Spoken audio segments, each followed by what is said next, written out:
interesting with, had this happen to us a couple times. I'm complaining about free throws, missing the front ends of the one-on-one. I look down, and those are the only 3 we missed, I think. I know 2 for sure with the front end, Dylan and Sebastian. Right. I'm not sure if 2 of Dylan's were. I'm not sure. But you know, they got some kids that I got a lot of respect for. You know, they've been through a lot, obviously, with some tough, close losses. A brutal schedule for their last 8 games, is it? Just, I mean, crazy. You know, everybody's top 20. Everybody they play is top 25 in the Ken Palm. It's tough to do 8 times in a row. But Galloway and Goody are, you can just see those kids just got a lot of character, man.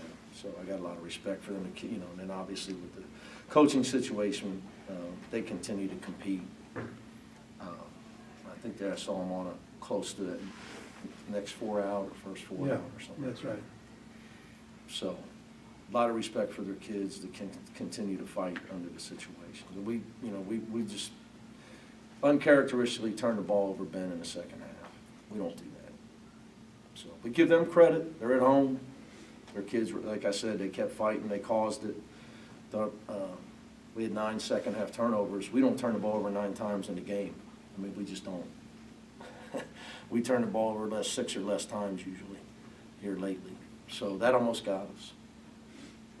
That almost got us. So we finally out-rebounded somebody. We needed to tonight because we didn't turn them over. But they don't, you know, they don't turn the ball over. It's not who they are. They keep it simple, and they're pretty strong with the ball. You obviously won the game. Is that kind of the bottom line takeaway for you, or how much are you going to hone in on Every the things? game I'm the same, Ben. Yeah.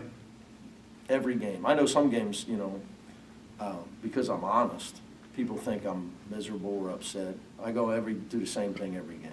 We try to win, then we evaluate the film. What do we need to do to get better? Because for us, it's about the NCAA tournament. That's just the way it is. I told you that when I got the job. Yeah. People thought I was crazy, but we're 9-3 in the NCAA tournament since I got the job. So it's what, you know, so that's what I told these guys for the last 2 days. I mean, even if we'd have come back and beat Illinois, it was good practice for us the other night to be down and have to execute trying to make a comeback. You're in that situation in March. We did a great job of that. We didn't get the dub, but we did a great job. Tonight, we got to learn how to play with the lead. You can watch film on both of those when we get home and try to learn and grow. So you know, but I told the guys, we keep getting out rebounded, we're not going anywhere in March. Because we're eventually going to play somebody like Indiana that just doesn't turn the ball over. So you can't get you can't be +8 in the turnover margin to make up for the rebound. So, you know, and they're obviously, they went to the 4 guards a lot tonight, but Ballo's a load for us. You went away from a dive for a while in the second half, and it seemed like they had some success inside. Any regrets on that front? Well, they went to Renault, who's quicker, so I was just matching with them. You know, I wanted to put him back in, but, you know, when you look down, and Tyler Bilodeau's your leading scorer, and in the game he's your leading scorer. You want to take him out? So sometimes it's like, yeah, trust me, I want to put him back in. Yeah. You know, but then I got to put Tyler Bilodeau on Luke Goody or Mabako defensively. Yeah. And I thought the other night I didn't do a good job.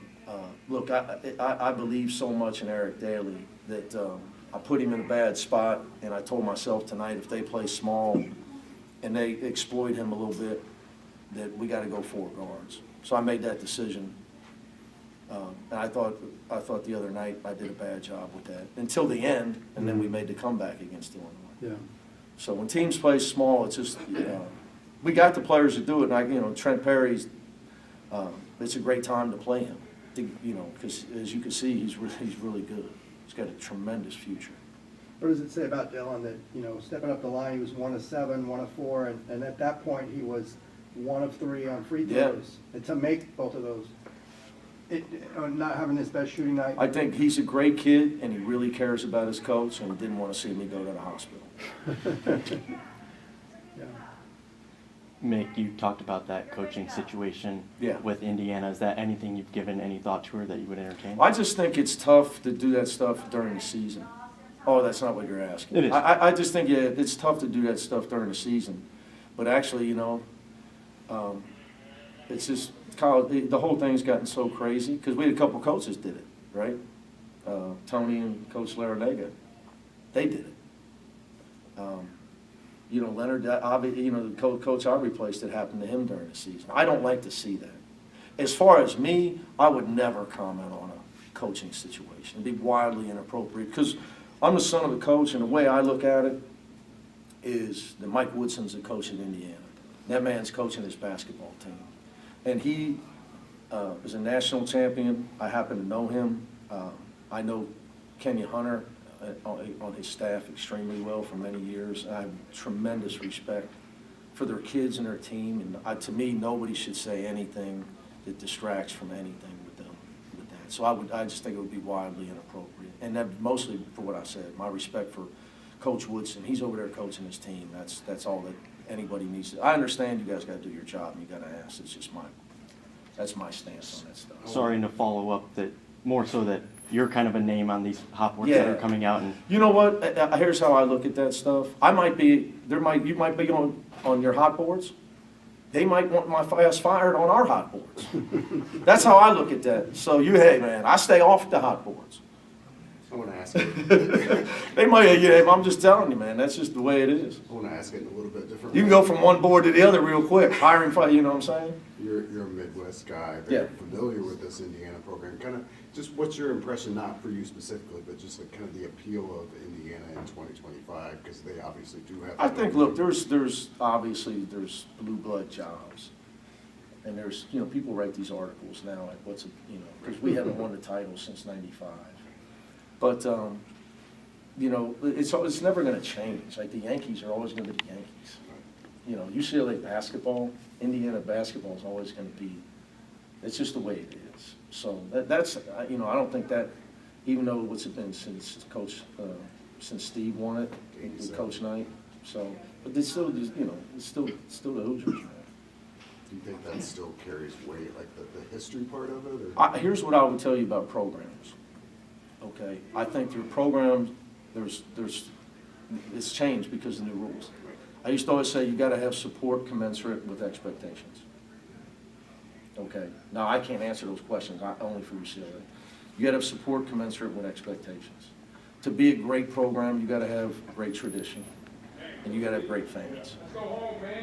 Okay, and in the backbone support of all the guys in your tradition that played. Like for me, I got guys like Kareem and Mike Warren and Jamal Wilkes. Guys are just tremendous supportive guys at every game. That's important as well. Now you got to tack on the NIL and then whatever the new rule is, the revenue share. So you got to throw those two in, But I just think, back to the big time tradition, support, and your fan base, your former players, so you would know the answer to what's intact here. I know my mentality. It's just, I walk out here and I see Coach Knight just like I walk out in my job, I see Coach Wood, and that's just what I see. I said to your guys, people at the scores table before the tip-off, I said, man, I don't know if Coach Knight might be rolling over in his grave looking at those uniforms. Those, Adidas must have talked him into that. When I was at Cincinnati, we were at Adidas. They had us wearing some crazy neon stuff one time too. So that's what I was thinking about when I saw those uniforms. Did you get a chance to see the Sebastian Mack play where the No. technical, it was a big turning point for them? I didn't see it. Okay. You? I didn't see a replay, no. Did you get an explanation on that? Was it because of the elbow, or was it something more? They said he got fouled and then his arm went out. It's hard for me to comment. I don't expect to get calls on the road, and I don't expect to get any calls this year in our first year in this league. This was the first win outside the Pacific time zone. Is that significant? Nah. Because you're gonna, We should you're have gonna need to do that. we had Carolina beat. I should have had Tyler out of there. We were up 10 in the foul, and he got his 4th foul, and we just went on a parade of missed free throws. It was ridiculous. So, but no, I don't. I think when people realize, man, people in this game, you play well and lose. Yeah. In this league is gonna get coaches fired. I was in this league now, the Big East back in 11. Okay, you can play well and lose in this league. Okay, we did not play bad at Maryland. We're down 9 when I decided to hit the showers and send a message. Okay, Ace Bailey's a 2nd or 3rd pick in the draft hits a fall-away contested 3 on us in the corner at Rutgers. They're at full strength against us. The rack's rocking. We didn't play bad. Dylan had the flu. He played 5 minutes. It's just, so I think people get in their head, you just see results. So whether you win or lose, I think you got to improve. You got to evaluate your team, your individuals, because these kids want to get better. That's at least part of the way we do things. We're a truth-telling program. So, that's what so whether you win or lose, you got to get better, because ultimately we play in a one-and-out tournament. And I know everybody thinks they know who's going to win it and that we have no chance, but that's not the way we approach it. We will not approach it when that day comes, I can promise you that, because we practice under 11 banners. So nobody else does that. You mentioned, Go ahead, sir. So, just what would you say to UCLA fans that might see you on these coaching lists for Indiana and they might be worried about you leaving? I would say some people might be happy, because some people probably are on boards want me fired.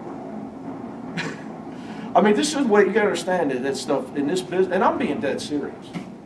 Your popularity rating when you're a coach, you have to check your ego. They booed John Calipari at Kentucky. Okay, you know what he did there? He said, well, he's the opposing coach. I mean, wow. They wouldn't have booed Bob Knight. He walked in here. I can promise you that. I can promise you. Okay, so, I mean, that's just the way it is, man. So I'm well aware that I might be on a board for a job, but my board, somebody might want me to lose my job. And I know I'm laughing, but I'm being serious, man. We get our ass beat Tuesday, I think we play. Go ahead, check our boards. Coach, you talked a lot about the season. I don't have to rehash all of it about the travel schedule. The Yeah. travel, and everything. Just deeper into that, not getting the full travel, but the second game of these road trips, Yes. kind of how does that differ than the first? Is it kind of like, do you kind of adjust and are you kind of No. better for it, or is it harder? I'm much colder than I was when we went. It's just 5 days of this. I'm just kidding. Coach Dana Altman and I, because Coach Musselman's new and Danny Sprinkle's new. So in our meetings, we asked, they were talking, what do you think on these road trips? We're in the Pac-12, we're used to 1 day in between. Yeah.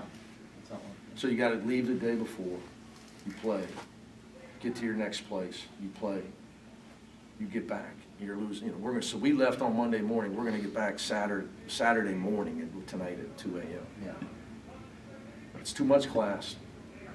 I want 1 day off in between.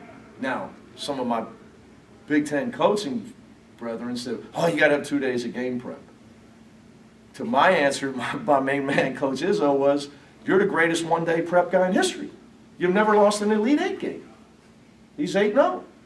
What the hell does it matter if you get an extra day? You don't need an extra day's prep. And in fact, with your record, I wouldn't want one. And I said, trust me, guys, you're going to be, even though you're in LA and the weather's better, and they only do it 1 time and we do it 3. So I'll be vocal. I think we need to get these kids back home. Academics matter. And for us, it's 3 of these trips plus the Big Ten tournament. So for me, I'd like 1 day off in between. Even if you got to fly, from Maryland to Rutgers, it's a short flight. We did it. We would play, we would play Utah at night. Okay, slept. The next day flew to Colorado, had a walkthrough, played Colorado at noon, and won the game on CBS. So I think coaches sometimes, it's new for the Big Ten coaches in the Pac-12 and defensive end. We're used to 1 day. But again, you're just prepping for the NCAA tournament.